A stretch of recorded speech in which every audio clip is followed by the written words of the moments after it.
First நம்ம கமாடிட்டியோட பேசிக்ஸை பார்த்துருவோம். Commodity platform அப்படின்றது 2 எக்ஸ்சேஞ்சஸ் கொண்டது.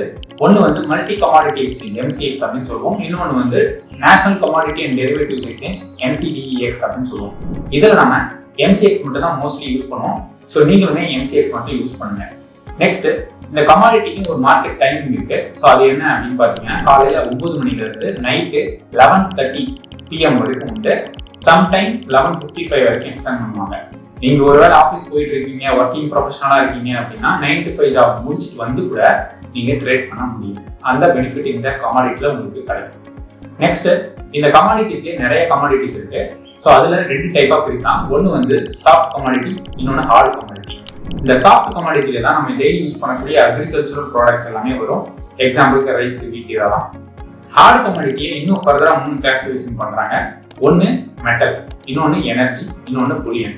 இந்த மெட்டல்ல அலுமினியம், ஜிங்க், காப்பர் இந்த மாதிரியான மெட்டல்ஸ்லாம் வரும். புலியன்ல கோல்டு, சில்வர் இந்த மாதிரியான மெட்டல்ஸ் வரும். அதுவே இந்த எனர்ஜிஸ்ல தான் க்ரூட் ஆயிலும் நேச்சுரல் கேஸும் வரும். இதுல நம்ம இந்த க்ரூட் ஆயிலை சூஸ் பண்ணிருக்கோம். இதுக்கு நான் தன் பிளாட்ஃபார்ம் ஓப்பன் பண்ணிக்கிறேன். வெப்சைட்ல web.dun.co நீங்களும் ஓப்பன் பண்ணிக்கோங்க. ஸோ இங்க உங்களுக்கு க்ரூட் ஆயில் செப்டம்பர் ஃபியூச்சர் அப்படின்னு காமிக்கும். ஸோ க்ரூட் ஆயில் செப்டம்பர் ஃபியூச்சர்னா ஒன்றும் இல்லை, ஒவ்வொரு கான்ட்ராக்டும் ஒரு மாசத்துக்கானது. அப்போ 3 மாசத்துக்கான கான்ட்ராக்ட் இப்பவே அவைலபிளா இருக்கும். ஸோ அதுல ஃபர்ஸ்ட் வந்து செப்டம்பர், அடுத்தது அக்டோபர், நவம்பர், இந்த 3 மாசத்துக்கானது இப்போ அவைலபிளா இருக்கு. அதுல நம்ம இந்த மாசத்துக்கான கான்ட்ராக்டை எடுத்துக்கலாம். ஸோ இந்த செப்டம்பரை சூஸ் பண்ணிக்கலாம். அது MCX இருக்கணும், நல்லா நோட் பண்ணிக்கணும். MCX கீழே இருக்கு பாத்தீங்களா? ஸோ அதுக்கு அப்படி இருந்தால் மட்டும் அதில் ட்ரேட் பண்ணுங்க. ஸோ அதை கிளிக் பண்ணீங்க அப்படின்னா உங்களுக்கு இந்த மாதிரி ஒரு பிளாட்ஃபார்ம் வரும். டேஷ்போர்டு ஓப்பன் ஆகும். இதுல சார்ட்ஸ் வந்து இந்த இடத்துல இருக்கு.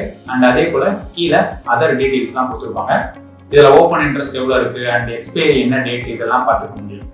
அதுக்கு கீழேயே வந்து ஓப்பனுடைய ஹை, லோ, க்ளோஸ் எல்லாமே இருக்கு. அண்ட் மார்க்கெட் டெப்த் இது எல்லாமே நீங்க இங்க பார்த்துக்கலாம். Investments in the securities market are subject to market risk. Read all the related documents carefully before investing.